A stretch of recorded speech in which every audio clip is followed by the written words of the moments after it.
On September 11th, 2006, thousands from all over the world gathered in New York City, New York.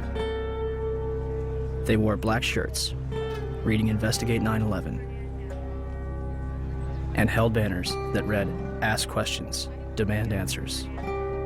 This day marked the 5th anniversary of the terrorist attacks of September 11th, 2001.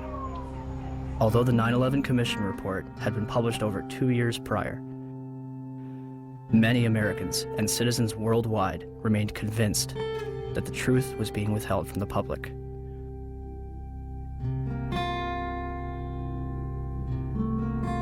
Why? Why was a growing percentage of the world population becoming increasingly skeptical of the events of September 11th? Was it a natural inclination towards believing the worst about the United States government? Or was it a legitimate concern that only grew more powerful with time?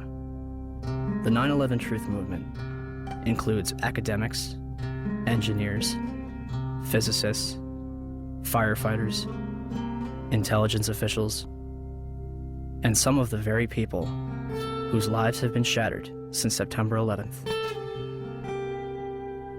Were they all delirious? You should not be here. No, you've got it all wrong. We're honoring the fallen heroes from 9/11. As are we. No, you're not. No, you are not. I feel so uncomfortable. I'm sorry. That next year, I'm not coming here. Or were they a concerned group of individuals taking the necessary steps to prevent the United States from slipping into its darkest era yet? Was September 11th a surprise attack on America by 19 Islamic terrorists? Or something else entirely?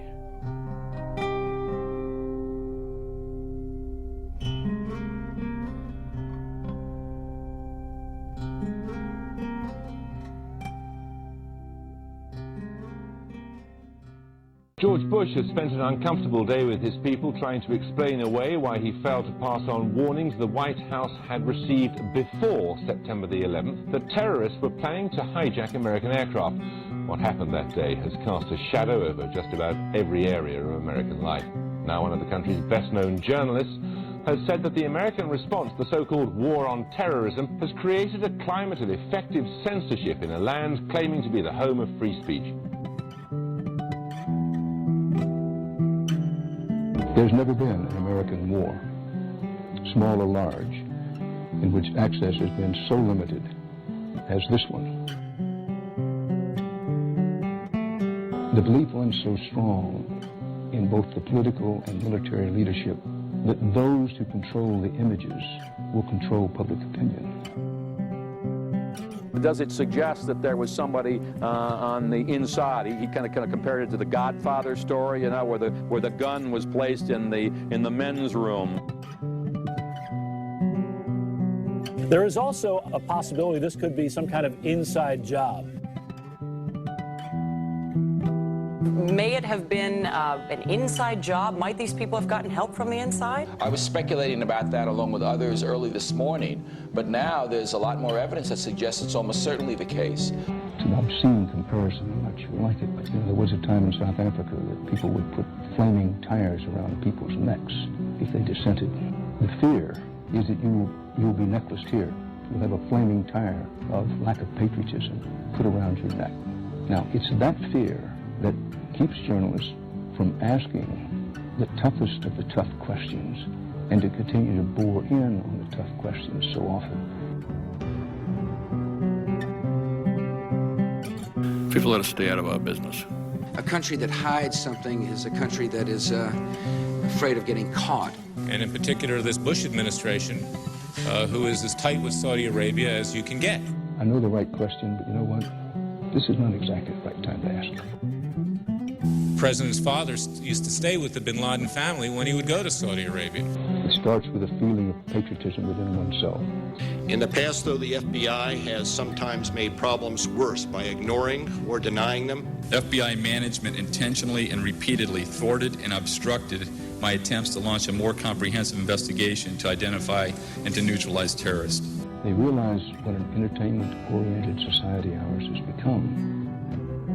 To the families and victims of September 11th. On behalf of John Vincent, Barry Carmody, and myself, we're sorry. And, I want to say quietly, but as forcefully as I can, that I hope this doesn't go any further. It's gone too far already. I am appalled by it.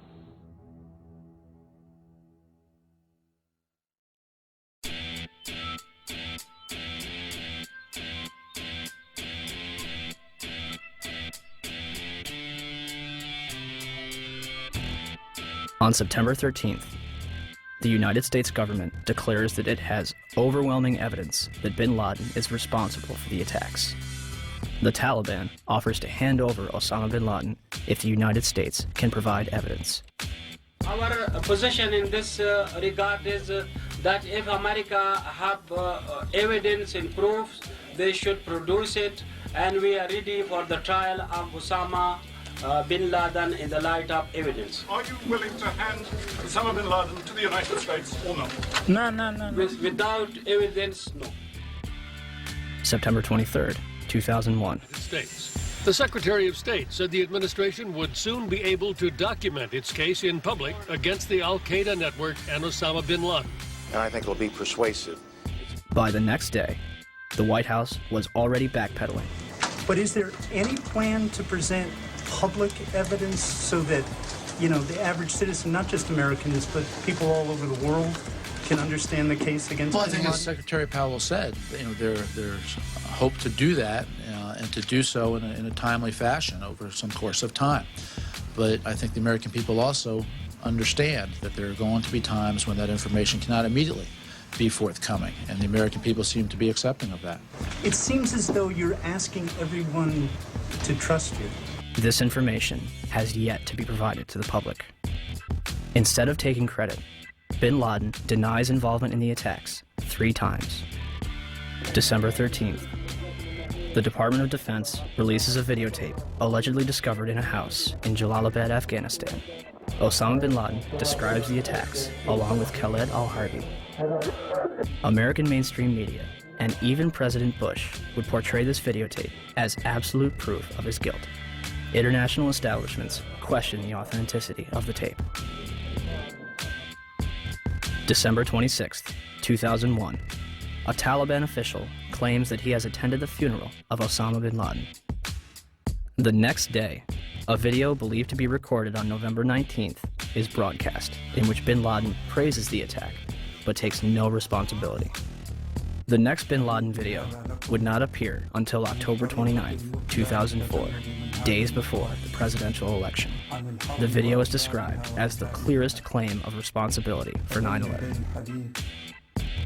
And when questioned why bin Laden's most wanted poster does not indict him for 9/11, the chief of investigative publicity for the FBI, Rex Toome, replied, 9/11 is not mentioned on bin Laden's most wanted poster is because the FBI has no hard evidence connecting Osama bin Laden to 9/11. Clearly, I couldn't really believe what I had just heard, so I repeated it, and he said, yes, that is correct. The FBI has no hard evidence connecting Osama bin Laden to 9/11. What evidence do they have? 2 bags belonging to Muhammad Atta checked in at Portland Airport but failed to make Flight 11 at Boston, containing a 757 video tour and flight manual, an Arab-English dictionary, a handheld flight computer, a Quran, and his will. Why would Atta take his will onto a plane that would be destroyed in a fiery inferno? Marwan al-Sheikh's rental car, discovered at Logan Airport, containing an Arabic flight manual, an airport restricted area pass, and documents from Huffman Aviation. Nawaf al-Hazmi's rental car, discovered at Dulles Airport, containing Muhammad Atta's instructions, a check for a flight school in Phoenix, 4 drawings of a 757 cockpit, a knife, and maps of Washington and New York. Satam al-Sakami's passport, discovered below the Twin Towers. Well, Dan, not far from here, a passerby found the passport of one of the hijackers. How does a passport fly out of a man's pocket through a 400-mile-per-hour airplane crash, survive 9,000 gallons of jet fuel, and land intact on a sidewalk 1,000 feet below? Mahed Maked and Nawaf al-Hazmi's ID cards discovered in the wreckage at the Pentagon. An ID, Saeed al-Ghamdi's passport, Ahmed al-Nami's driver's license, passport photos,